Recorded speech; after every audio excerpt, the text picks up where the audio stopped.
Yes, a very, very happy Makar Sankranti to all of you. Good evening and welcome you all to Anup classes. Today we are going to start with the syllabus of Financial Accounting 1 in semester 1. Right. In today's class, we are going to start with a new chapter that is single entry or incomplete records. Single entry मतलब क्या? Accountant ने double entry system follow नहीं किया because generally अपने accounting कौन से system को follow करके करते हैं? डबल एंट्री सिस्टम को फॉलो करके करते हैं. सिंगल एंट्री का मतलब क्या? डबल एंट्री सिस्टम फॉलो नहीं किया. इनकम्प्लीट रिकॉर्ड्स का मतलब क्या? आधा अधूरा रिकॉर्डिंग हुआ है. आधा अधूरा रिकॉर्डिंग हुआ है. तो single entry or you call it as incomplete records. This chapter is tested for 10 marks in your exam. जिस क्वेश्चन में सिंगल एंट्री इनकम्प्लीट रिकॉर्ड्स का क्वेश्चन आएगा उसी क्वेश्चन के ऑल्टरनेट क्वेश्चन में एक और 10 मार्क का क्वेश्चन आएगा from not for profit organisations. From not for profit organisation. So you have to attempt either single entry wala question or not for profit organization, that is NPO wala question. Single entry और NPO से alternative question पूछा जाता है. मतलब single entry जिस question में set होता है उसी सेम क्वेश्चन में एनपीओ का क्वेश्चन सेट होता है. तो या तो आपको सिंगल एंट्री से क्वेश्चन अटेम्प्ट करना है या एनपीओ से क्वेश्चन अटेम्प्ट करना है. ठीक है. सिंगल एंट्री जैसे मैंने क्या बोला कि डबल एंट्री फॉलो नहीं हुआ. डबल एंट्री सिस्टम अपने फॉलो करते हैं अकाउंटिंग करने के लिए. डबल एंट्री सिस्टम का मतलब क्या? For every debit there is a equal and corresponding credit. हर एक डेबिट के लिए there is a equal and corresponding credit. आपने क्या करते हैं? जब भी बिजनेस में कोई भी ट्रांजैक्शन होता है वो ट्रांजैक्शन का दो एस्पेक्ट्स निकालते हैं. यानी वो ट्रांजैक्शन दो अकाउंट्स को इफेक्ट करता है. एक अकाउंट को अपने डेबिट करते हैं, दूसरे अकाउंट को अपने क्रेडिट करते हैं. सिंगल एंट्री का मतलब क्या? ये वाला रूल फॉलो नहीं किया गया. डेबिट और क्रेडिट वाला रूल फॉलो नहीं किया गया. हर एक डेबिट के लिए आपने दूसरे अकाउंट को क्रेडिट नहीं किया. हर जो अकाउंट आपने डेबिट किया है उसके लिए किसी दूसरे अकाउंट को क्रेडिट नहीं, उसके साथ किसी दूसरे अकाउंट को क्रेडिट नहीं किया. तो आपने डेबिट क्रेडिट वाला रूल फॉलो नहीं किया. इनकम्प्लीट रिकॉर्ड्स का मतलब क्या? आधा अधूरा रिकॉर्ड्स. मतलब पूरा रिकॉर्ड्स मेंटेन नहीं कर रहा है, पूरा रिकॉर्डिंग नहीं कर रहा है. अकाउंटिंग में क्या करते हैं? बिजनेस में जो भी ट्रांजैक्शन हो रहा है उसको रिकॉर्ड करते हैं. इनकम्प्लीट रिकॉर्ड्स मतलब क्या? आधा अधूरा रिकॉर्डिंग हुआ. सब कुछ रिकॉर्ड नहीं हुआ. सब कुछ रिकॉर्ड नहीं हुआ. तो सिंगल एंट्री का मतलब डेबिट क्रेडिट का रूल फॉलो नहीं हुआ.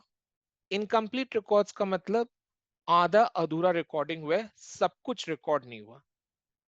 राइट. तो ऐसा कौन करता होगा? ऐसा कौन करता होगा इस तरीके से? ये घटिया सिस्टम को फॉलो कौन करता होगा? जिसको अकाउंटिंग नहीं आती होगी. जिसको अकाउंटिंग नहीं आती होगी या जिस बिजनेस ने अच्छा अकाउंटेंट नहीं रखा हुआ है. तो ऐसा कौन सा टाइप का बिजनेस है जिसमें पूरे तरीके से अकाउंटिंग नहीं होती है या वो अकाउंटेंट नहीं रख पाता है, अफोर्ड नहीं कर सकता किसी अकाउंटेंट को रखना? ऐसा कौन सा टाइप का बिजनेस होता है? कोई बड़ा बिजनेस तो होगा नहीं, बिकॉज बड़े बिजनेस में तो प्रॉपरली एक अकाउंटेंट को रखा जाता है, एक पढ़े लिखे अकाउंटेंट को रखा जाता है, जो कि सही ढंग से सारे बिजनेस ट्रांजैक्शन का हिसाब किताब रख पाए। तो किसी बड़े बिजनेस में तो ऐसा होता नहीं होगा। तो ये जो इनकम्प्लीट रिकॉर्ड्स है, ये कौन से टाइप का बिजनेस करता है? जो कि बहुत ही स्मॉल स्केल का बिजनेस है, जो कि बहुत ही स्मॉल स्केल का बिजनेस है। जैसे कि ग्रोसरी का शॉप हो गया, मतलब किराना का दुकान हो गया, पान वाले हो गए, चाय वाला हो गया। तो ये सब अपने अपने बिजनेस का थोड़ा बहुत ही हिसाब किताब रखते हैं, सब कुछ का हिसाब किताब नहीं रखते, सारे ट्रांजैक्शंस का हिसाब नहीं किताब नहीं रखते, बिकॉज इनके पास अकाउंटिंग की नॉलेज नहीं होती। इन लोग अकाउंटेंट को नहीं रखते, या अकाउंटेंट को रखना अफोर्ड नहीं कर सकते, वाजिब नहीं समझते, वर्थवाइल नहीं समझते।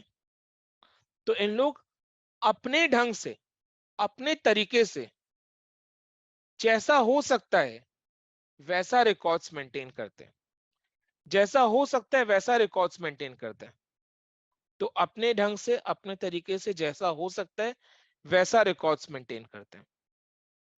तो इनका जो रिकॉर्ड है वो कंप्लीट रिकॉर्ड्स नहीं है, इनकम्प्लीट रिकॉर्ड्स है। अब इनके पास अब इनके पास क्या क्या रिकॉर्ड्स हो सकता है वैसे? अब एक ग्रोसरी का दुकान के बारे में सोचो, एक किराने के शॉप के बारे में सोचो, एक किराने के दुकान के बारे में सोचो। एक किराना का दुकान, जैसे अपने जब भी किराने के दुकान से आइटम परचेज करने जाते हैं, तो जो मालिक है उसके पास एक लाल किताब होता है। वो लाल किताब में क्या लिखता है? जो भी कैश इन हुआ है, मतलब उसका अगर सेल हुआ, बिक्री हुआ, तो कस्टमर ने पैसे दिए, तो कस्टमर ने जो पैसे दिए वो पैसे को गल्ला में रखता है, गल्ला यानी कैश बॉक्स में रखता है। और उसके साथ साथ जो कैश वो गल्ला में रखता है, वो कैश का अमाउंट को वो एक लाल खाते में लिख भी लेता है कि इतना कैश मिला है।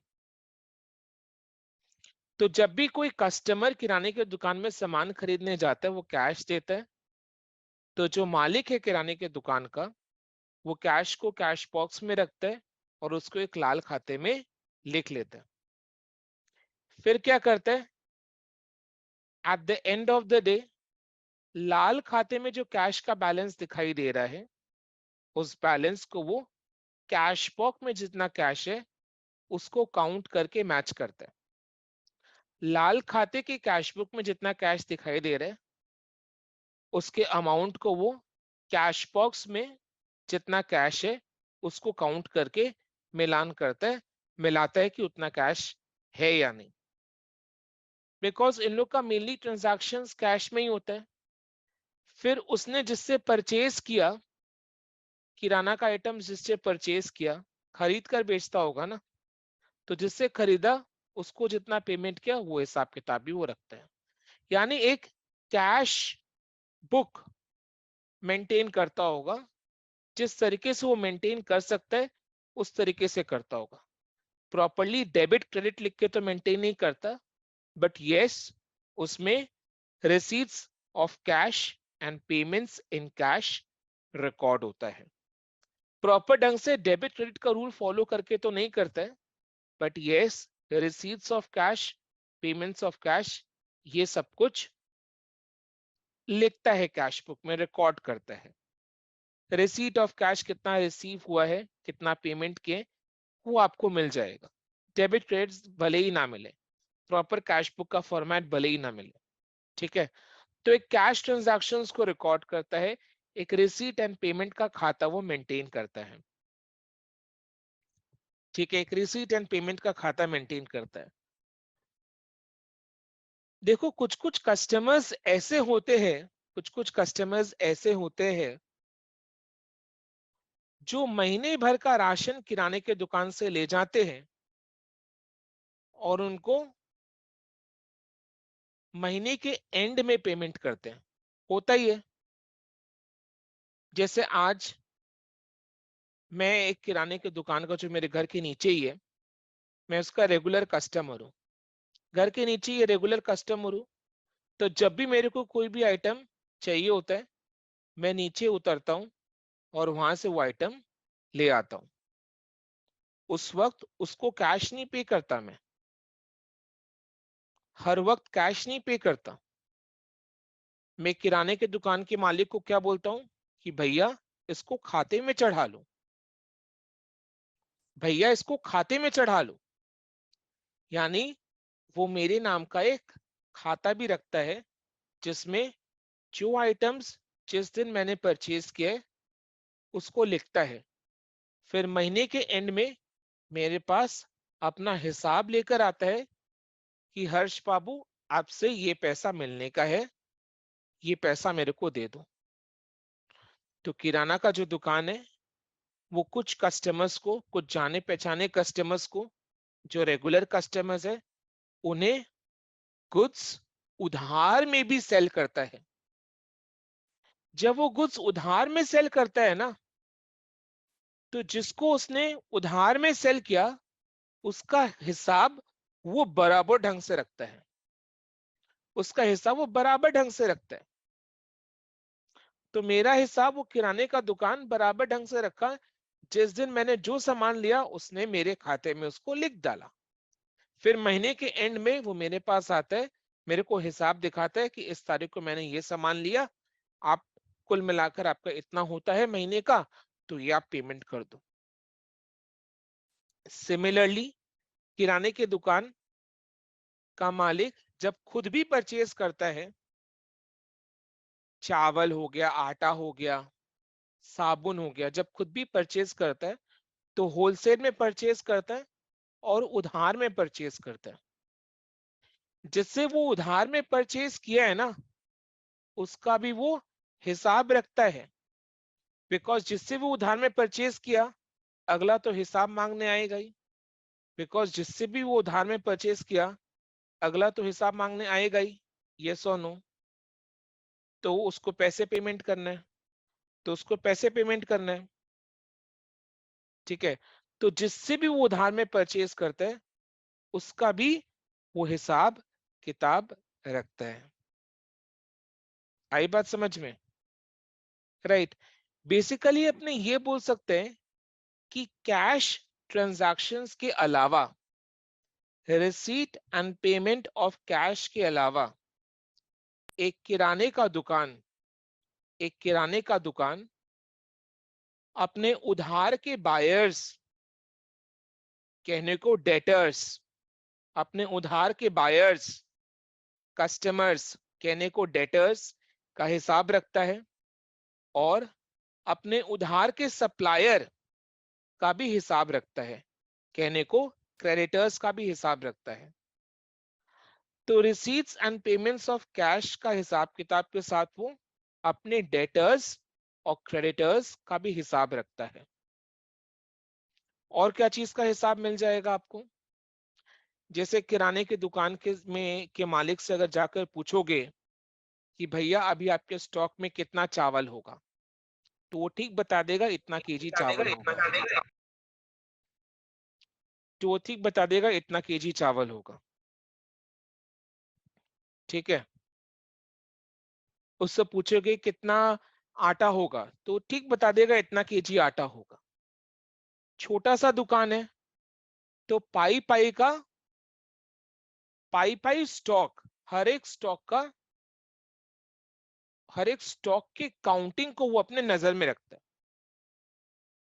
हर एक स्टॉक की काउंटिंग को अपने नजर में रखता है। ठीक है।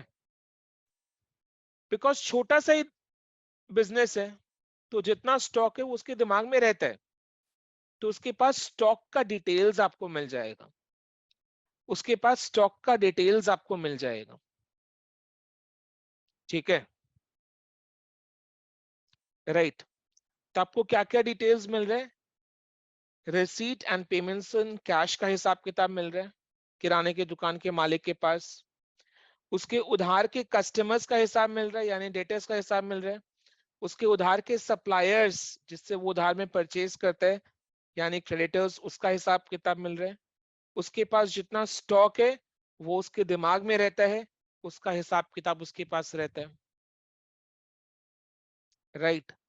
तो ये थोड़ा बहुत जितना हो सकता है वो चीजों का हिसाब किताब रखता है जितने की उसे जरूरत है। स्मॉल स्केल ऑफ बिजनेस है ना, तो जरूरतें भी काफी कम है। उसको थोड़ी ना किसी को बैलेंस शीट या profit and loss account prepare करके दिखाना होगा। तो वो तो अपने लिए कमाता है, अपने फैमिली के लिए कमाता है, तो उसको जितने जरूरत है अपने बिजनेस के लिए वो इतना का हिसाब किताब रखता है। बट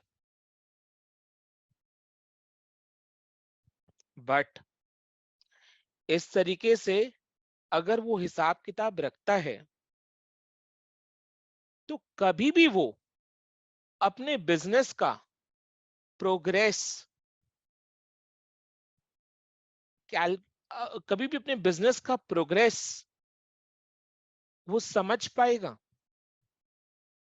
कभी भी अपने बिजनेस का प्रॉफिट या loss eight the end of the year निकाल पाएगा इस तरीके से अगर वो हिसाब किताब रखता है तो? Answer is no. अगर इस तरीके से हिसाब किताब रखे ना तो कल को अगर कोई से पूछे कि तुम साल का कितना कमा लेते हो, उसके पास कोई जवाब नहीं हो। कल को अगर उससे पूछे कि इस किराने की दुकान से तुम्हारा प्रॉफिट कितना होता है, वो जवाब नहीं दे पाएगा। दूसरा, उसको अपने इनकम टैक्स रिटर्न फाइल करते वक्त भी दिक्कतें आएंगी, मुसीबतें आएंगी, ठीक है। बट फिर भी वो काम चला लेता है, उसका काम चल जाता है, उसका काम चल जाता है, उसका काम चल जाता है।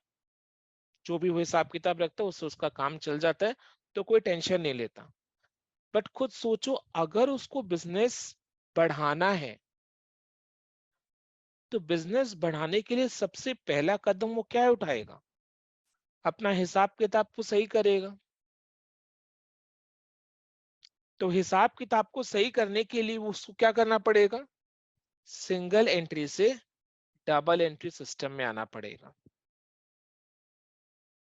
जब भी वो अपने प्रोग्रेस के बारे में सोचेगा, अपने बिजनेस को आगे बढ़ाने का सोचेगा, तो इस तरीके से हिसाब किताब रख कर तो नहीं चला पाएगा। तो जो पहला कदम उठाएगा वो पहला कदम क्या होगा? सबसे पहले अपने हिसाब किताब को सही करेगा, सिंगल एंट्री से डबल एंट्री सिस्टम में आएगा। तो सिंगल एंट्री से डबल एंट्री सिस्टम में आने का क्या प्रोसेस है, वही अपने को ये चैप्टर बताता है, ठीक है। वही अपने को ये चैप्टर बताता है। ये चैप्टर का जो क्वेश्चन है उसमें अपने को क्या मिलेगा? इनकम्प्लीट रिकॉर्ड्स मिलेगा, खुजरा खुजरी इंफॉर्मेशन मिलेगा कि डेटर्स इतने का है, क्रेडिटर्स इतने का है, कैश का ट्रांजैक्शन ये हुआ है, कैश का पेमेंट्स ये हुआ है, कैश में रिसीट्स ये हुआ है, स्टॉक इतने का है। उसके पास फर्नीचर का वो वैल्यूएशन करके बता रहे कि फर्नीचर का इतना वैल्यूएशन है, ठीक है। तो खुजरा खुजरी इंफॉर्मेशन मिलेगा। तो इन खुजरा खुजरी इंफॉर्मेशन को यूज करके अपने को किसी भी तरीके से इस बंदे के लिए सिस्टम को चेंज करना है, सिंगल एंट्री से डबल एंट्री सिस्टम में आना है। और बंदे के लिए क्या करना है? एक प्रॉफिट एंड लॉस अकाउंट और एक बैलेंस शीट तैयार करके देना है। Because profit and loss account and balance sheet तभी बनाया जा सकता है जब डबल एंट्री सिस्टम फॉलो किया हो। तो अपने को क्या करना है? सिंगल एंट्री वाले पर्सन के लिए एक profit and loss account and एक बैलेंस शीट प्रिपेयर करके देना है। तो सिंगल एंट्री के क्वेश्चन में आपको खुजरा खुजरी इंफॉर्मेशन मिलेगा, जिसको यूज करके आपको प्रॉफिट एंड लॉस अकाउंट, कहने को trading and profit and loss account, trading and profit and loss account and balance sheet prepare करना है। और अपने एक डेट का बैलेंस शीट प्रिपेयर नहीं करेंगे, अपने दो बैलेंस शीट प्रिपेयर करेंगे। एक बैलेंस शीट होगा साल के ओपनिंग डेट का, एक बैलेंस शीट होगा साल के क्लोजिंग डेट का। तो अपने को कुल मिलाकर तीन चीज प्रिपेयर करना है।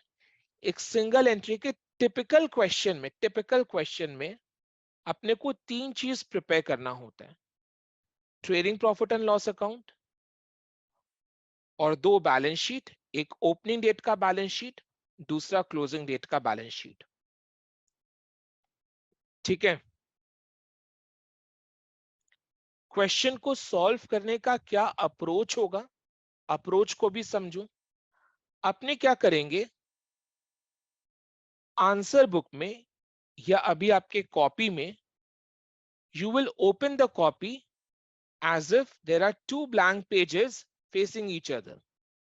You will open your copy such a way that there are two blank pages facing each other. दो blank pages आसपास।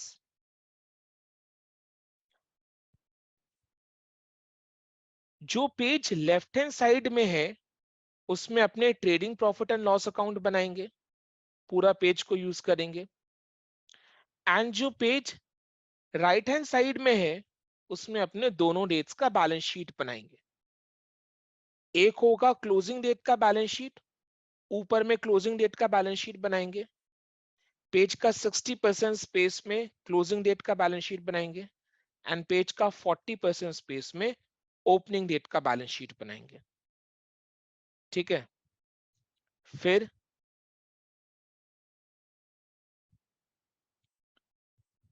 अपने को क्या करना है, सम को कैसे सॉल्व करना है आगे समझते हैं। देखो, सिंगल एंट्री का जितना भी क्वेश्चंस एग्जाम में आ चुका है अभी तक, वो सारा क्वेश्चंस को कंपाइल करके एक पीडीएफ में मैंने आपके साथ शेयर किया है, ग्रुप में एक पीडीएफ शेयर किया है। ठीक है। वहीं से अपने क्लास में क्वेश्चंस को सॉल्व करेंगे। ठीक है। जैसे ही आज अपने कौन सा क्वेश्चन सॉल्व करेंगे, क्वेश्चन 4। क्वेश्चन 4 में अगर देखोगे तो आपको क्या क्या मिल रहा है, रिसीट एंड पेमेंट मिल रहे हैं एंड कुछ डेटर्स, क्रेडिटर्स, स्टॉक, जैसा कि मैंने बोला था वो सारे इंफॉर्मेशन है जो कि नॉर्मल स्मॉल स्केल का शॉप मेंटेन करता है। वो कैश बुक का रिसीट एंड पेमेंट मेंटेन करता है और डेटर्स, क्रेडिटर्स, स्टॉक का हिसाब किताब उसे पता होता है। राइट, वही सारे इंफॉर्मेशन आपको दिए हुए होंगे। इन्हीं सारे इंफॉर्मेशन को यूज कर कर आपको trading profit and loss account and दो बैलेंस शीट प्रिपेयर करना है। अब ये सारे इंफॉर्मेशन को कैसे यूज करना है वो सुनो। जो इंफॉर्मेशन रिसीट एंड पेमेंट में है, जो इंफॉर्मेशन रिसीट एंड पेमेंट में है, एक तरीके से कैश अकाउंट में है, एक तरीके से कैश अकाउंट में है। तो अगर वो इंफॉर्मेशन कैश अकाउंट में है तो उस इंफॉर्मेशन का कैश अकाउंट इफेक्ट हो गया होगा ना, वो ट्रांजैक्शन का कैश अकाउंट इफेक्ट हो गया होगा ना। मतलब जो इंफॉर्मेशन कैश अकाउंट में है या मतलब रिसीट एंड पेमेंट में है, उसका एक इफेक्ट देना हो चुका है, मतलब कैश में अपने रिकॉर्ड कर लिया उसको। जैसे सेल सेल करके 80,000 आया तो 80,000 कैश में रिकॉर्ड हो चुका है। अपने को क्या करना है, सिंगल एंट्री से डबल एंट्री में जाना है। तो सेल 80,000 एक बार रिकॉर्ड हो चुका है, कैश डेबिट हो चुका है उसके लिए। नेक्स्ट अपने को क्या करना है, इसका दूसरा सेकेंड इफेक्ट देना है। ठीक है। तो कैश अकाउंट या रिसीट एंड पेमेंट अकाउंट में जो भी सारे आइटम्स है उन सारे आइटम्स का सॉल्यूशन, सॉल्यूशन यानी trading and profit and loss account and दोनों डेट्स का बैलेंस शीट में एक ही जगह इफेक्ट आएगा। बिकॉज एक जगह तो इफेक्ट आ ही चुका है, कैश अकाउंट में इफेक्ट आ ही चुका है, तो दूसरा इफेक्ट कहां आएगा?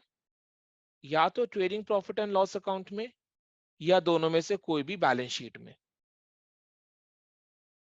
ठीक है, तो रिसीट एंड पेमेंट अकाउंट में जितने भी सारे आइटम्स हैं उनका सॉल्यूशन, सॉल्यूशन माने trading and profit and loss account and दोनों डेट्स का बैलेंस शीट, उसमें एक ही जगह आएगा। फिर उसके नीचे जो इंफॉर्मेशन दिया हुआ है that information is called additional information, that information is called additional information। जो additional information है वो कैश बुक के नीचे दिया हुआ है, receipt and payment account cash account के नीचे दिया हुआ है, यानी इन सारे एडिशनल इंफॉर्मेशन का कोई भी इफेक्ट अभी तक नहीं आया। तो अपने को क्या करना है, इन सारे एडिशनल इंफॉर्मेशन का ट्रीटमेंट सॉल्यूशन में दो जगह करना है। जो रूल मैं आपको फॉलो करने के लिए बोल रहा हूं वो रूल को फॉलो अगर करोगे तो क्वेश्चन कम टाइम में सॉल्व होगा, इजीली सॉल्व हो जाएगा और कोई मिस्टेक भी नहीं होगा। मैंने क्या रूल बताया? पहला मैंने ये बोला कि सिंगल एंट्री के क्वेश्चन में आपको तीन चीज प्रिपेयर करना है, एक trading and profit and loss account and दो बैलेंस शीट, ओपनिंग डेट का बैलेंस शीट, क्लोजिंग डेट का बैलेंस शीट। इसको कैसे प्रिपेयर करोगे? इसको साथ साथ प्रिपेयर करोगे। कैसे?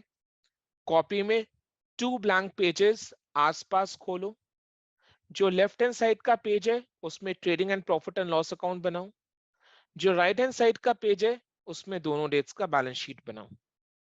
ठीक है, दूसरा रूल क्या है? रिसीट एंड पेमेंट यानी कैश बुक में, बिकॉज सिंगल एंट्री का क्वेश्चन है, सिंगल एंट्री का क्वेश्चन इनकम्प्लीट रिकॉर्ड्स का क्वेश्चन है, तो आपको जो इंफॉर्मेशन मिलेगा वो ज्यादा से ज्यादा क्या मिलेगा? कैश बुक का मिलेगा, बिकॉज एक किराने का दुकान कैश बुक मेंटेन करता है, रिसीट एंड पेमेंट का हिसाब किताब मेंटेन करता है, और उसके पास अपने डेटर्स, क्रेडिटर्स, स्टॉक का बैलेंस का इंफॉर्मेशन रहता है। तो यही सब इंफॉर्मेशन आपको भी दिया हुआ रहेगा क्वेश्चन में, यही सब इंफॉर्मेशन आपको भी क्वेश्चन में दिया हुआ रहेगा, खुजरा में इंफॉर्मेशन दिया हुआ रहेगा। तो रिसीट एंड पेमेंट में जितने भी सारे आइटम्स है उनका एक इफेक्ट रिसीट एंड पेमेंट में आ चुका है, तो जो दूसरा इफेक्ट है उसको अपने को trading profit and loss account या दोनों में से कोई भी एक बैलेंस शीट में एक बार ही देना है, तो डबल एंट्री कंप्लीट हो जाएगा। एक ही बार देना तो डबल एंट्री कंप्लीट हो जाएगा। फिर रिसीट एंड पेमेंट के नीचे जो इंफॉर्मेशन है दैट इज एडिशनल इंफॉर्मेशन, उसका कहीं पर भी इफेक्ट नहीं आया, एक बार भी इफेक्ट नहीं आया। रिसीट एंड पेमेंट में जो इंफॉर्मेशन है उसका कम से कम एक जगह तो इफेक्ट आया, तो अपने को खाली दूसरा इफेक्ट देना है, यानी trading profit and loss account and दोनों दोनों डेट्स के बैलेंस शीट में सिर्फ एक ही बार इफेक्ट देना है, तो डबल एंट्री कंप्लीट हो जाएगा। पर जो एडिशनल इंफॉर्मेशन है उसका कहीं पर भी कुछ इफेक्ट नहीं आया, तो जो एडिशनल इंफॉर्मेशन है यानी जो रिसीट एंड पेमेंट के नीचे दिया हुआ है उसका इफेक्ट सॉल्यूशन यानी कि trading and profit and loss account में दो बार आएगा। ठीक है, दो बार आएगा। कैसे आएगा?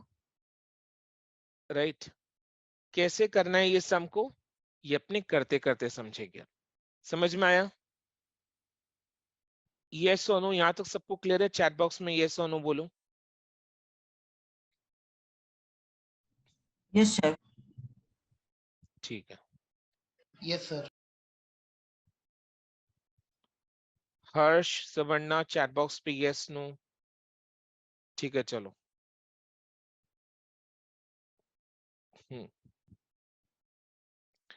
Mr. Sen did not keep the books of accounts of his business in double entry system, but he maintains the following records of cash transaction, receipt and payment दिया हुआ है, opening cash in hand cash at bank दिया हुआ है, sales दिया हुआ है, collection from debtors, sale of furniture 5000 का है, परचेज 30, पेमेंट्स में परचेज 30,000 का है, पेमेंट टू क्रेडिटर्स 45,000 का है, वेजेस सैलरी रेंट इन सब का भी पेमेंट है, लास्ट ईयर का आउटस्टैंडिंग रेंट का भी पेमेंट है, लास्ट ईयर का आउटस्टैंडिंग रेंट का भी पेमेंट है, सेलिंग एक्सपेंसेस है, closing balance of cash in hand cash at bank है। फिर नीचे में अपने को एडिशनल इंफॉर्मेशन में क्या दिया हुआ है, debtors, creditors, stock in trade, machinery, furniture का ओपनिंग डेट का बैलेंस एंड क्लोजिंग डेट का बैलेंस। ओपनिंग डेट कब है? 1 Jan 2020। 1 Jan 2020 मतलब 31 December 2019। आप 31 December 2019 बोल लो, आप 31 December 2019 बोल लो, या 1 Jan 2020 बोल लो, चीज एक ही है। And 31 December 2020। Furniture was sold on 1 Jan 2020 and on the same date, Mr. Sen took furniture worth rupees 5,000 for his personal use. Furniture का देखो ना, बैलेंस में डिक्रीज दिखाई दे रहा है। ओपनिंग डेट को कितना बैलेंस था? 30,000। क्लोजिंग डेट को कितना बैलेंस है? 17,000। तो कितना का बैलेंस डिक्रीज हो गया? 13,000। कितना का बैलेंस डिक्रीज हो गया? 13,000। कैसे निकाले 13,000? 30,000 माइनस 17,000। तो furniture was sold on 1 Jan 2020। एक फर्नीचर को हमने सेल किया है, एंड एक फर्नीचर जो प्रोप्राइटर है mister Sen, he took away worth rupees 5,000 for his personal use. Furniture के बैलेंस में कितना डिक्लाइन दिखाई दे रहा है, कितना डिक्रीज दिखाई दे रहा है? 13,000। ये 13,000 में से 5,000 का फर्नीचर मिस्टर सेन अपने पर्सनल यूज के लिए ले गया। ये 13,000 में से 5,000 का फर्नीचर मिस्टर सेन अपने पर्सनल यूज के लिए ले गया। बाकी बचा 8,000। 8,000 का फर्नीचर अपने सेल किए हैं। फर्नीचर में डिक्रीज हो रहा है ना, तो फर्नीचर सेल हुआ है, तो बाकी 8,000, 13,000 माइनस 5,000, बाकी 8,000 का फर्नीचर सेल हुआ है। कितने में सेल हुआ? 5,000 में सेल हुआ। कितने में सेल हुआ? देखो 5,000 में सेल हुआ, ये रहा 5,000 में सेल हुआ। अब मेरे को ये बताओ, प्रॉफिट में सेल हुआ या लॉस में सेल हुआ? 8,000 का फर्नीचर अगर 5,000 में सेल हो रहा है, तो वो प्रॉफिट में सेल हो रहा है या लॉस में सेल हो रहा है? सर लॉस में। लॉस में सेल हो रहा है। 3,000 का लॉस है, 3,000 का लॉस है। आई बात समझ में? फिर क्या बोल रहे हैं? Depreciation on machinery and furniture was charged eight the rate of 10% per annum. ठीक है, डेप्रिसिएशन मशीनरी और फर्नीचर में 10% के हिसाब से चार्ज करना है। Debt of 1,000 become bad. 1,000 का डेटर्स बैड डेथ हो गया। 1,000 का डेटर्स बैड डेथ हो गया। ठीक है, 1,000 का डेटर्स बैड डेथ हो गया। Prepare trading and profit and loss account for the year ended 31st December 2020 and balance sheet as on that date. देखो क्वेश्चन अपने को बैलेंस शीट 31 December 2020 के लिए सिर्फ बनाने के लिए बोल रहे हैं, बट अपने क्वेश्चन की भी सुनेंगे और अपनी भी करेंगे। अपने 31 December 2020 के बैलेंस शीट के साथ साथ बैलेंस शीट ऑन 1 January 2020 भी बनाएंगे, ओपनिंग डेट का बनाएंगे। सर ऐसा क्यों करोगे आप? ये जिद क्यों करोगे आप? ऐसा क्यों करोगे? बिकॉज अपने जब ओपनिंग डेट का बैलेंस शीट बनाएंगे ना, तो ओपनिंग डेट का बैलेंस शीट को बनाकर अपने को ओपनिंग कैपिटल का बैलेंस मिलेगा। पूरा सम पड़ा, कहीं पर भी कैपिटल बैलेंस दिखाई दिया? नहीं दिखाई दिया ना। तो वो कैपिटल बैलेंस कहां से मिलेगा? ओपनिंग डेट का बैलेंस शीट बनाएंगे। जब अपने ओपनिंग डेट का बैलेंस शीट बनाएंगे ना, तो बैलेंस शीट टैली नहीं करेगा, उसका एक बैलेंसिंग फिगर आएगा, और वो बैलेंसिंग फिगर लाइबिलिटीज के साइड में होगा, जिसको अपने कैपिटल बैलेंस बोलेंगे। तो ओपनिंग कैपिटल बैलेंस निकालने के लिए अपने ओपनिंग डेट का बैलेंस शीट बनाएंगे। अच्छा, ये जूम सेशन कुछ सेकेंड्स में एक्सपायर हो जाएगा, तो आपको सेम लिंक को यूज करके री लॉग इन करना है। जो लिंक को आपने यूज करके लॉग इन किया था, सेम लिंक को यूज करके री लॉग इन करना है। ठीक है, ओके सर। समझ में आया क्वेश्चन? Yes sir. ठीक है, चलो अब प्रिपेयर करते हैं trading profit and loss account and दोनों डेट्स का balance sheet in the books of mister Sen लिखेंगे।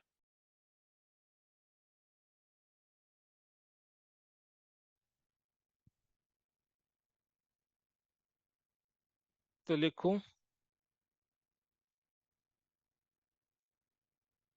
कॉपी कॉपी का जो लेफ्ट हैंड साइड में पेज है, उसमें trading profit and loss account का फॉर्मेट बनाओ।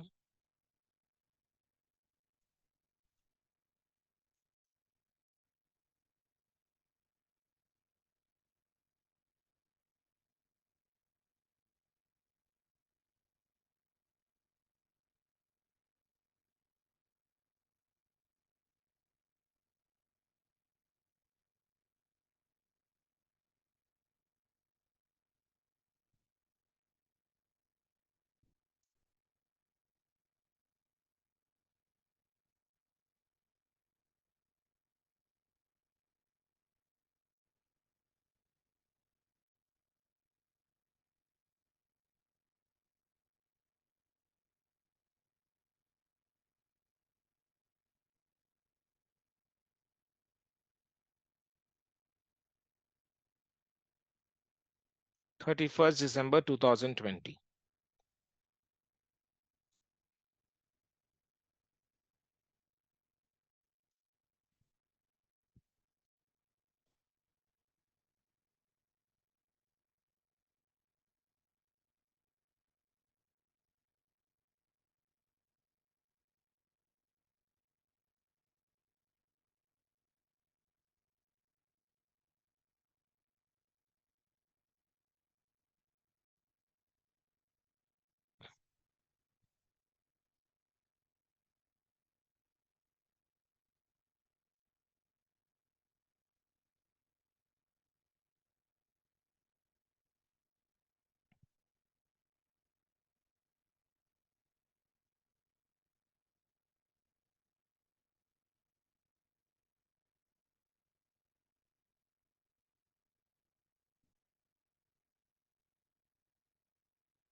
देन अपने दोनों डेट्स का बैलेंस शीट बनाएंगे।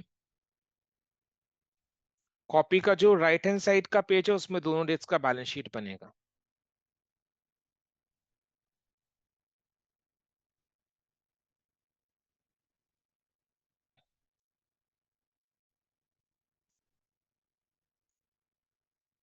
ऊपर में क्लोजिंग डेट का बैलेंस शीट बनाओगे, नीचे में ओपनिंग डेट का बैलेंस शीट बनाओगे। जो क्लोजिंग डेट का बैलेंस शीट है, उसके लिए 60% ऑफ द स्पेस ऑक्यूपाई करके रखना।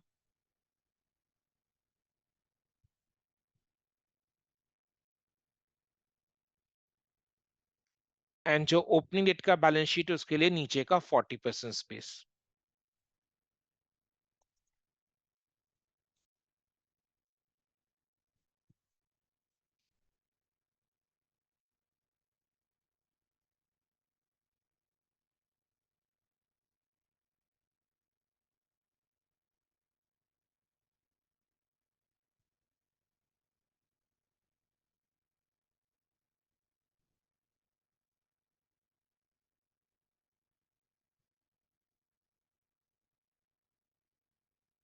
Balance sheet as on 1 January 2020 यानी 31 दिसंबर 2020।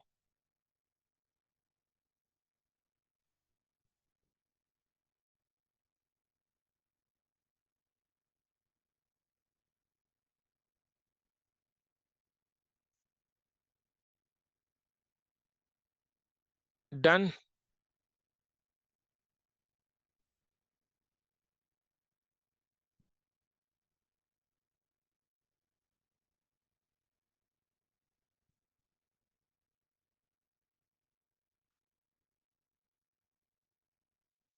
फॉर्मेट प्रिपेयर हो जाने पर यस या नो बोलेंगे।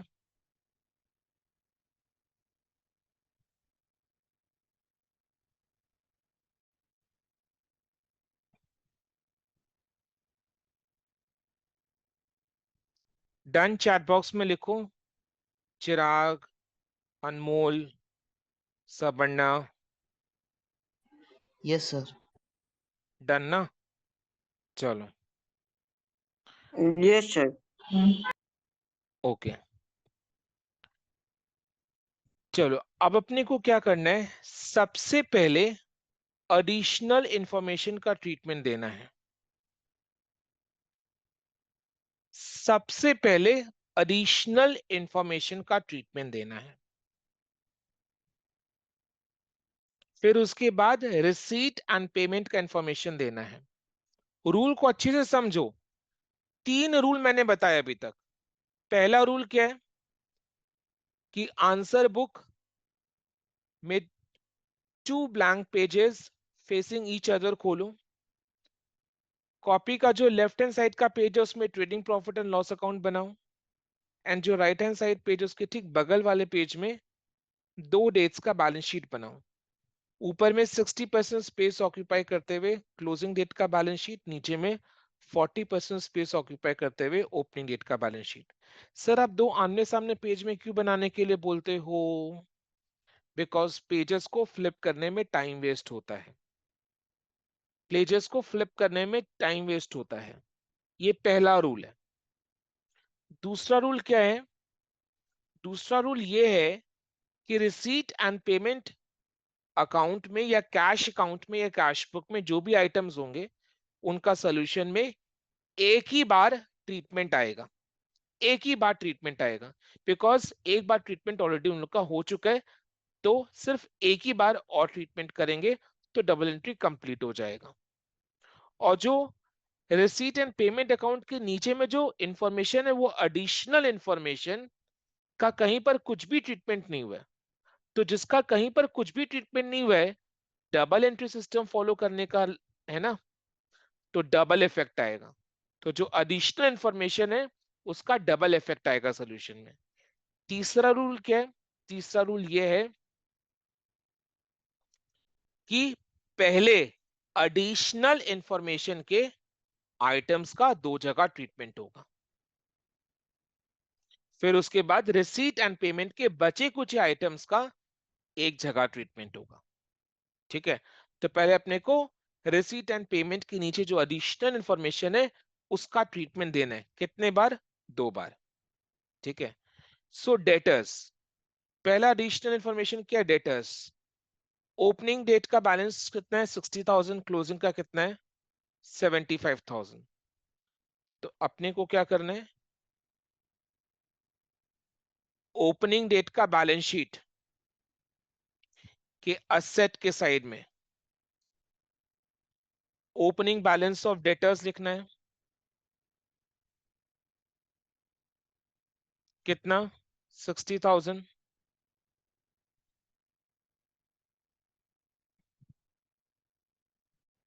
एंड क्लोजिंग डेट के बैलेंस शीट में डेटर्स का क्लोजिंग बैलेंस लिखना है। कितना? 75,000। सर ये तो एक बार इफेक्ट हो गया, एक बार दे दिए। 60 का एक जगह इफेक्ट गया, 75 का एक जगह इफेक्ट गया। नेक्स्ट अपने को क्या करना है, ध्यान से सुनेंगे।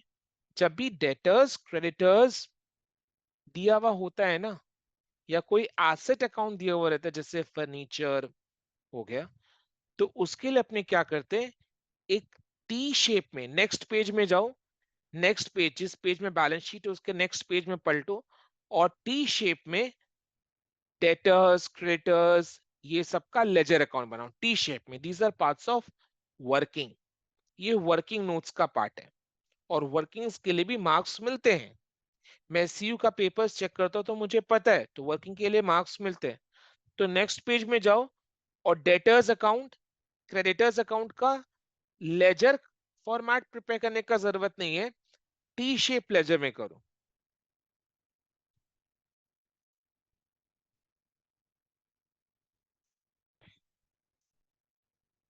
डेटर्स अकाउंट,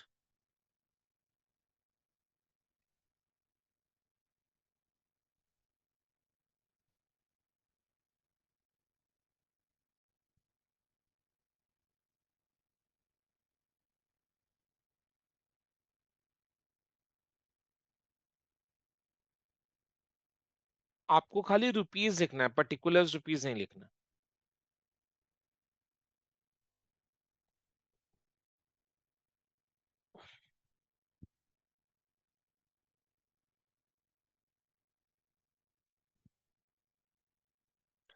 तो अभी अपने क्या पढ़े?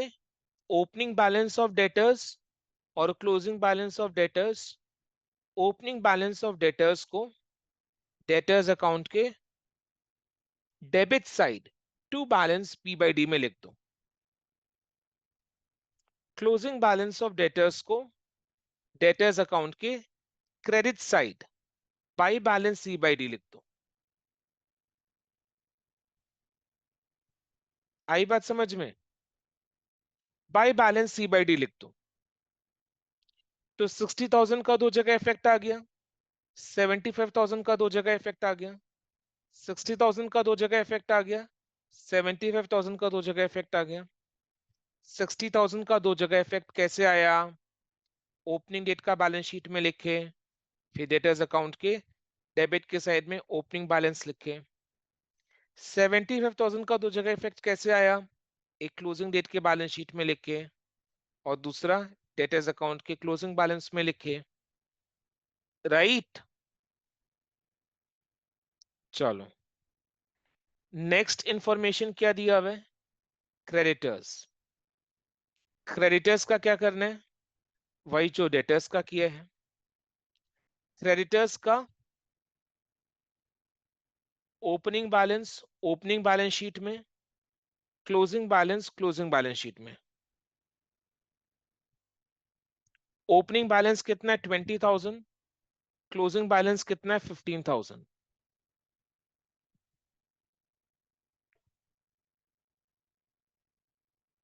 ओपनिंग बैलेंस कितना है? 20,000। क्लोजिंग बैलेंस कितना है? 15,000।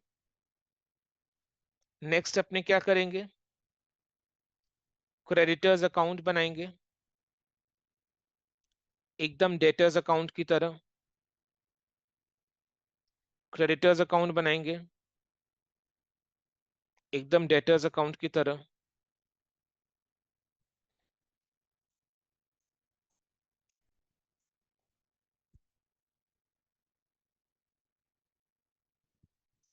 क्रेडिटर्स का जो ओपनिंग बैलेंस है वो क्रेडिट के साइड में आएगा by balance B by D, और जो क्लोजिंग बैलेंस है वो डेबिट के साइड में आएगा to balance C by D. Opening balance कितना है? 20,000।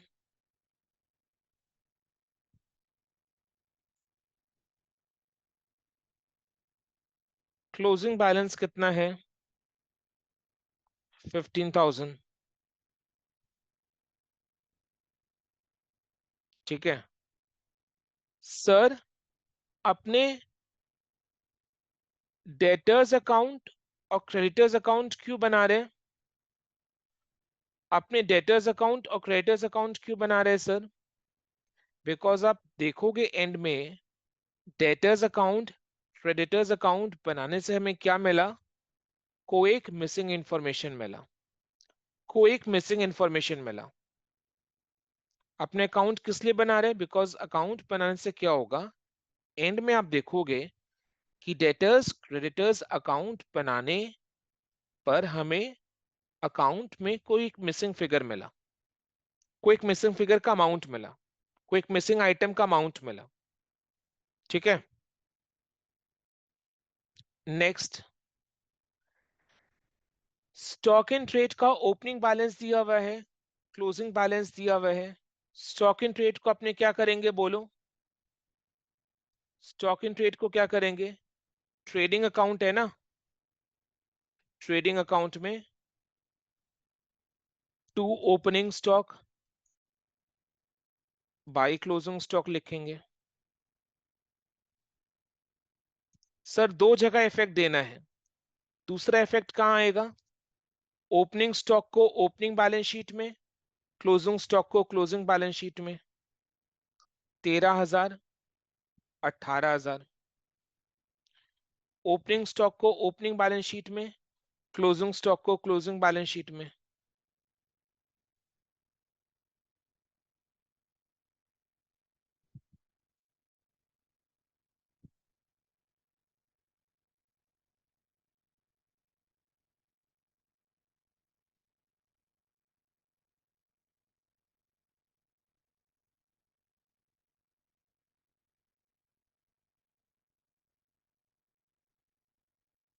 ठीक है, डन। ओके, तो डेटर्स का ओपनिंग बैलेंस क्लोजिंग बैलेंस का दो जगह इफेक्ट आ गया, बैलेंस शीट में और अकाउंट में। क्रेडिटर्स का ओपनिंग बैलेंस का दो जगह इफेक्ट आ गया, बैलेंस शीट और अकाउंट में। स्टॉक एंड ट्रेड का दो जगह इफेक्ट आ गया, ट्रेडिंग अकाउंट एंड दोनों बैलेंस शीट में। ठीक है, यस और नो? ओके, देन नेक्स्ट क्या है? मशीनरी 80,000, 80,000। मशीनरी अगर पहले भी 80,000 है और अभी भी 80,000 है, यानी मशीनरी ना परचेज हुआ ना सेल हुआ, मशीनरी ना परचेज हुआ ना सेल हुआ,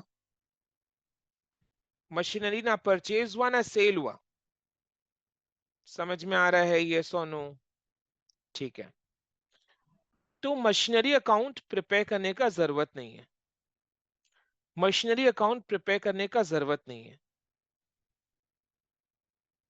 ठीक है, मशीनरी को अपने सिंपली क्या करेंगे, बैलेंस शीट के असेट के साइड में लिखेंगे। ओपनिंग डेट का बैलेंस शीट में मशीनरी 80,000, बट जब क्लोजिंग बैलेंस शीट प्रिपेयर करेंगे, तो मशीनरी का जो बैलेंस है वो इनर कॉलम में आएगा। क्यों इनर कॉलम में आएगा? बिकॉज अपने को मशीन पर डेप्रिसिएशन चार्ज करना है।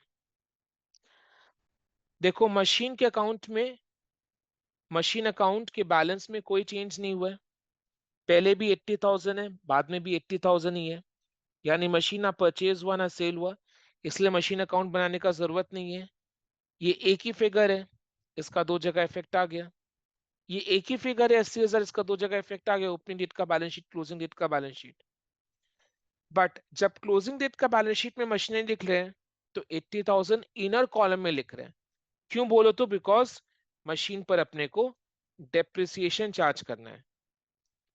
डेप्रिसिएशन का रेट कितना है? डेप्रिसिएशन का रेट 10% है, तो depreciation eight the rate of 10% charge करना है। कितना? 8,000। कितना? 8,000।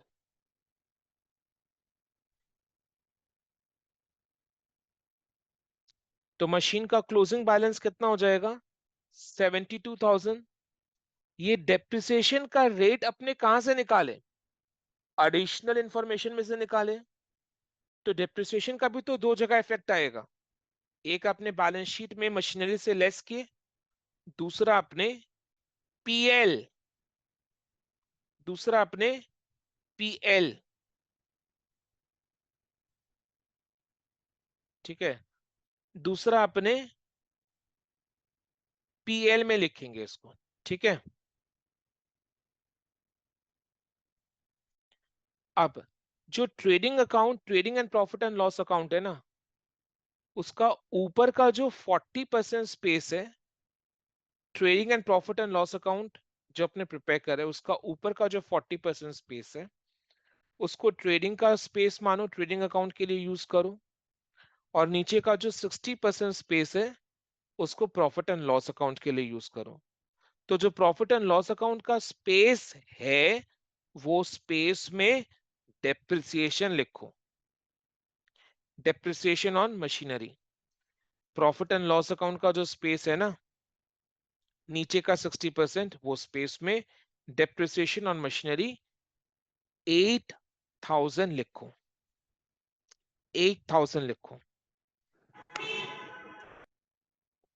ठीक है, समझ में आया? Next, yes sir. फर्नीचर। हाँ बोलो। फर्नीचर 30,000 का है, बाद में 17,000 का हो गया। फर्नीचर 30,000 का है, बाद में 17,000 का हो गया। यानी फर्नीचर का अमाउंट कितना से डिक्रीज हुआ? 13,000 से डिक्रीज हुआ, 13,000 से डिक्रीज हुआ। ये 13,000 का डिक्रीज क्यों है? Furniture was sold on 1 Jan 2020, जिसका अमाउंट अपने को ऊपर में रिसीट एंड पेमेंट के रिसीट के साइड में मिला है। And on the same date, यानी 1 Jan 2020 को, mister Sen took furniture worth ₹5,000 for his personal use। यानी जो 13,000 का डिक्रीज हुआ है, वो डिक्रीज का रीजन क्या है? एक, मशीन फर्नीचर सेल हुआ है। दूसरा, फर्नीचर प्रोप्राइटर ने अपने पर्सनल यूज के लिए ले लिया। कितना का पर्सनल यूज के लिए लिया? 5,000। तो 13,000 में से 5,000, 13,000 में से 5,000 is taken for personal use, and बाकी 8,000 is the book value of furniture sold, is the book value of furniture sold। और ये 8,000 का book value is of furniture sold है। ये 8,000 का फर्नीचर कितना में बेचे? 5,000, यानी 3,000 का लॉस है, यानी 3,000 का लॉस है। चलो, अब इसको अपने कैसे दिखाएंगे? सबसे पहले, अब फर्नीचर के साथ इतना लोचा है, तो फर्नीचर अकाउंट तो प्रिपेयर करना बनता है ना। फर्नीचर का जो ओपनिंग बैलेंस है, फर्नीचर का जो ओपनिंग बैलेंस है, वो अपने ओपनिंग बैलेंस शीट में लिख देंगे 30,000। फिर अपने क्या करेंगे? ये 30,000 का दूसरा इफेक्ट कहां देंगे?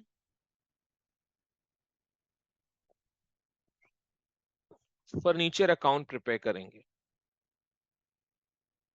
फर्नीचर अकाउंट टी शेप में प्रिपेयर करेंगे।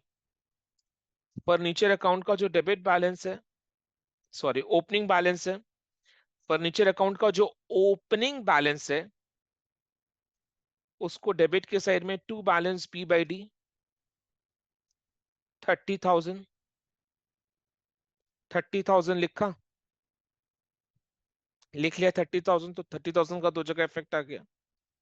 अब नेक्स्ट, फर्नीचर अकाउंट के नीचे एक नोट प्रिपेयर करो, नोट लिखो,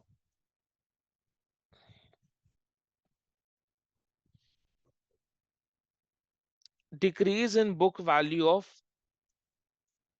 furniture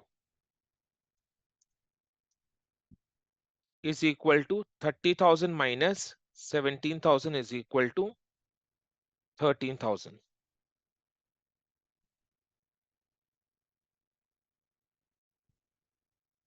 This decrease in book value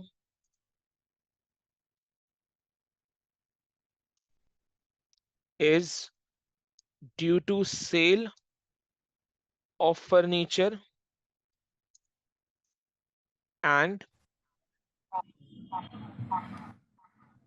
One of the furniture taken by Mr. Sen for personal use.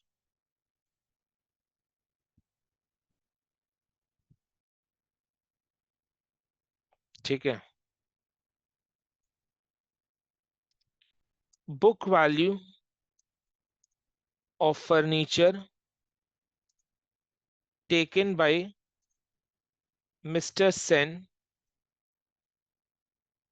for personal use is equal to rupees 5,000. Therefore, book value of furniture sold is equal to 13,000 minus 5,000 is equal to rupees 8,000 is equal to rupees 8,000. ठीक है. This furniture, लिखो this नहीं, the furniture is sold for rupees 5,000. Therefore, loss on sale is equal to 8,000 minus 5,000 is equal to rupees 3,000.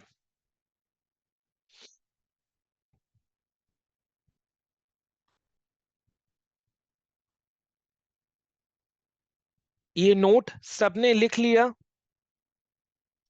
ये note सबने लिख लिया? Yes sir. Yes sir. ठीक है. सर ये नोट एग्जाम में लिखना पड़ेगा? हाँ, लिखना पड़ेगा ना. चलो,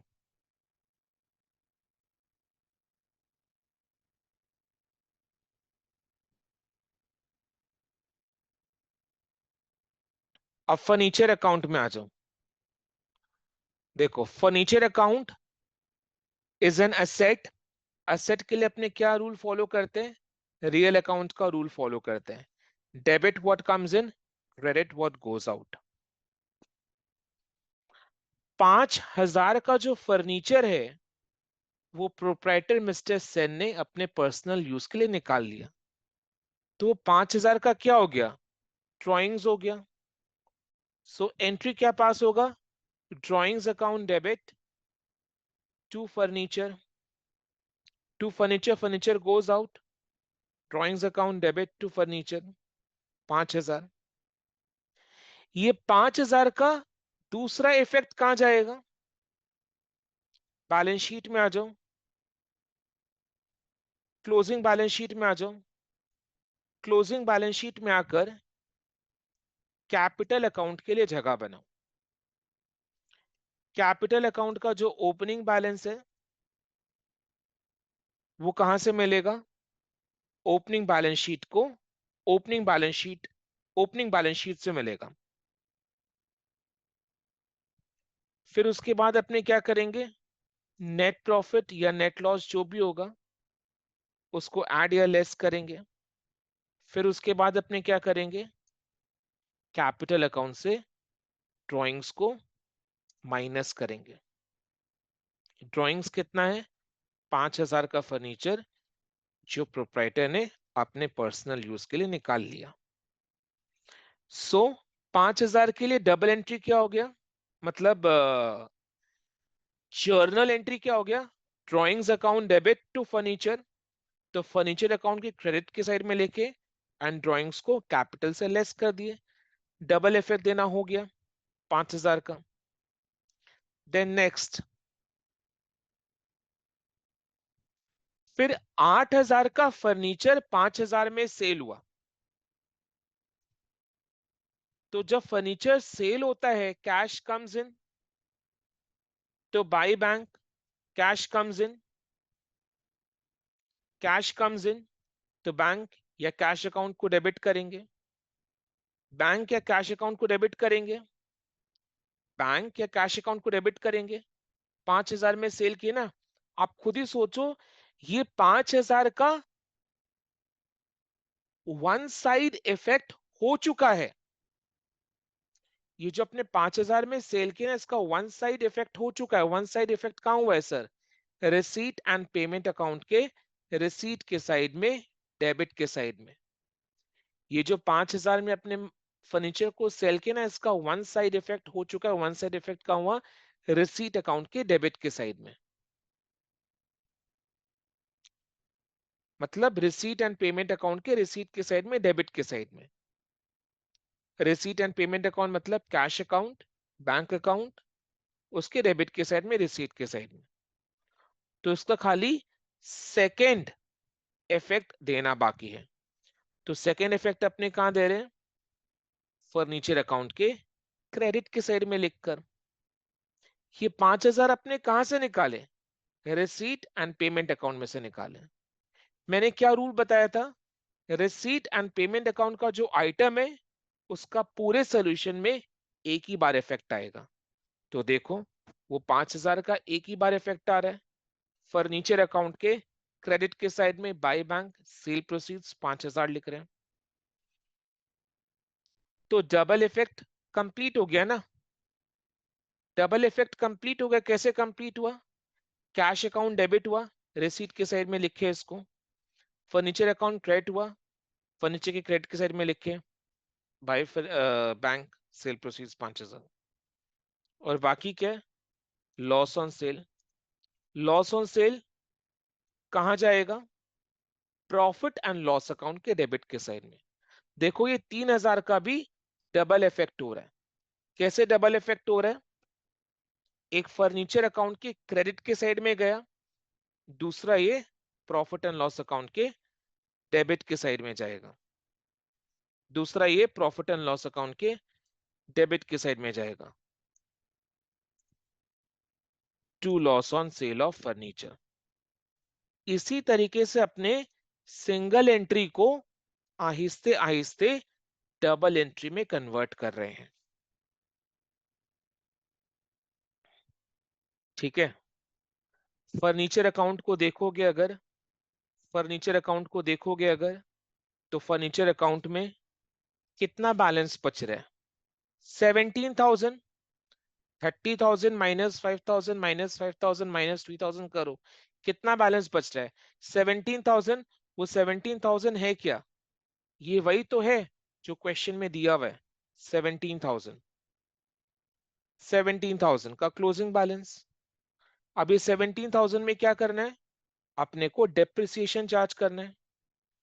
डेप्रिसिएशन चार्ज करना है। डेप्रिसिएशन का रेट कितना है? डेप्रिसिएशन का रेट 10% है। तो 17,000 पर 10% डेप्रिसिएशन चार्ज करेंगे। और दूसरा बात, ये जो फर्नीचर निकला है, जो प्रोप्राइटर ले गया पर्सनल यूज के लिए, या जो फर्नीचर अपने सेल किए, ये सारा काम 1 जनवरी 2020 को हो गया था। यानी साल के पहले दिन हो गया था। यानी बाकी जो 17,000 का फर्नीचर है, इसको हम लोगों ने पूरा साल यूज किया है। तो फुल ईयर का डिप्रिसिएशन 17,000 पर चार्ज होगा। ठीक है। अब डेप्रिसिएशन का जो रेट है, वो अपने कहां से निकाले? एडिशनल इंफॉर्मेशन में से निकाले। अब एडिशनल इंफॉर्मेशन का आइटम का दो जगह इफेक्ट आएगा। एक फर्नीचर अकाउंट की क्रेडिट के साइड में लिखे, दूसरा अपने क्या करेंगे? डेप्रिसिएशन को पीएल के डेबिट के साइड में लिखेंगे। सो डेप्रिसिएशन का भी दो जगह इफेक्ट आया। डेप्रिसिएशन का भी दो जगह इफेक्ट आया। एक फर्नीचर अकाउंट के क्रेडिट के साइड में, दूसरा पीएल अकाउंट के डेबिट के साइड में। डेप्रिसिएशन का एंट्री क्या पास होता है? Depreciation account debit to furniture. फिर अपने डेप्रिसिएशन को करते क्या है? पीएल में डेबिट कर देते हैं। PL account debit to depreciation. तो ये दोनों एंट्रीज को कंबाइन करो, इफेक्ट क्या हो रहा है? PL account debit to furniture. मतलब पीएल अकाउंट को डेबिट करना है, फर्नीचर अकाउंट को क्रेडिट करना है with the amount of depreciation. तो इस तरीके से डेप्रिसिएशन का भी डबल इफेक्ट आ गया। समझ में आ रहा है? Yes sir. अब फर्नीचर अकाउंट का क्लोजिंग बैलेंस निकालो।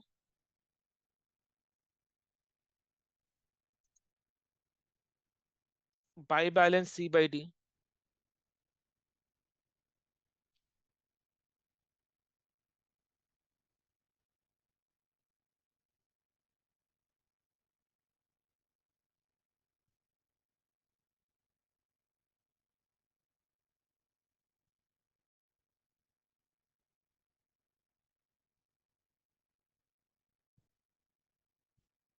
$15,300। 15,300। ये क्लोजिंग बैलेंस को अपने क्या करेंगे, एक फर्नीचर के क्रेडिट के साइड में लिखे by balance C by d, दूसरा कहां जाएगा इसका, क्लोजिंग बैलेंस शीट के असेट के साइड में। क्लोजिंग बैलेंस शीट में अपने फर्नीचर का बैलेंस नहीं लिखे थे, याद है ना? 15,300 का जो बैलेंस आया है वो 17,000 में से 10% डेप्रिसिएशन करके आया है। जैसे मशीन में किए ना, डेप्रिसिएशन 10% माइनस किए, वैसे ही फर्नीचर का जो 17,000 का बैलेंस है उसमें से 10% डेप्रिसिएशन माइनस करने के बाद 15,300 आया है। ठीक है, हो गया। तो ये टेबल में, सुनो, ये टेबल में जितना भी सारा इंफॉर्मेशन था उसका डबल इफेक्ट अपने दे दिए। नेक्स्ट, नेक्स्ट बाकी का एडिशन इंफॉर्मेशन को पढ़ते हैं। Furniture was sold on 1 Jan 2020, इसका ट्रीटमेंट ऑलरेडी हो चुका है, डबल बार इफेक्ट दे चुके। And on the same date mister Sen to furniture worth ₹5,000, इसका भी डबल इफेक्ट अपने दे चुके, फर्नीचर अकाउंट के क्रेडिट के साइड में लिखे और कैपिटल से लेस ड्रॉइंग्स किए। फिर depreciation, depreciation on machinery and furniture was charged at the rate of 10% per annum, इसका भी डबल इफेक्ट देना हो चुका है। डेप्रिसिएशन को अपने मशीनरी से लेस किए, फिर पीएल में लिखे, और फर्नीचर से लेस किए, पीएल में लिखे, फर्नीचर अकाउंट के क्रेडिट के साइड में लिखे और पीएल में लिखे, तो डेप्रिसिएशन का भी डबल इफेक्ट हो गया है। Debt of ₹1,000 was bad, debt of ₹1,000 was bad, यानी 1,000 का बैड डेट है। बैड डेट को अपने क्या करते हैं, डेटर्स से लेस करते हैं और पीएल के डेबिट में लिखते हैं, डेटर से लेस करते हैं और पीएल के डेबिट में लिखते हैं, यस और नो? अच्छा, closing yes sir. Balance, yes, closing balance sheet में, क्लोजिंग बैलेंस शीट में, क्लोजिंग बैलेंस शीट में देखोगे अगर, तो एक भूल हो गई है। क्या भूल हो गई है?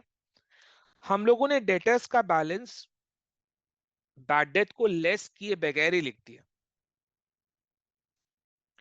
बैड डेट का तो इंफॉर्मेशन नीचे दिया हुआ था, दिमाग में भी नहीं रहा, तो क्लोजिंग बैलेंस ऑफ डेटर्स अपने क्लोजिंग बैलेंस शीट में बगैर बैड डेट को लेस किए लिखते हैं।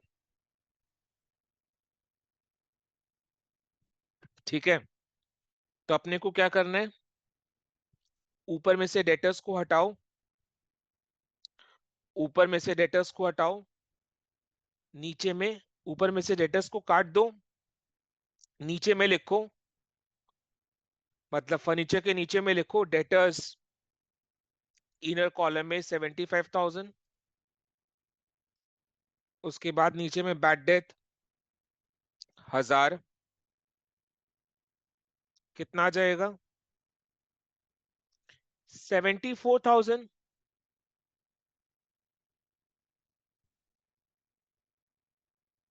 74,000। फिर ये 1,000 का बैड डेट कहां जाएगा, पीएल में जाएगा।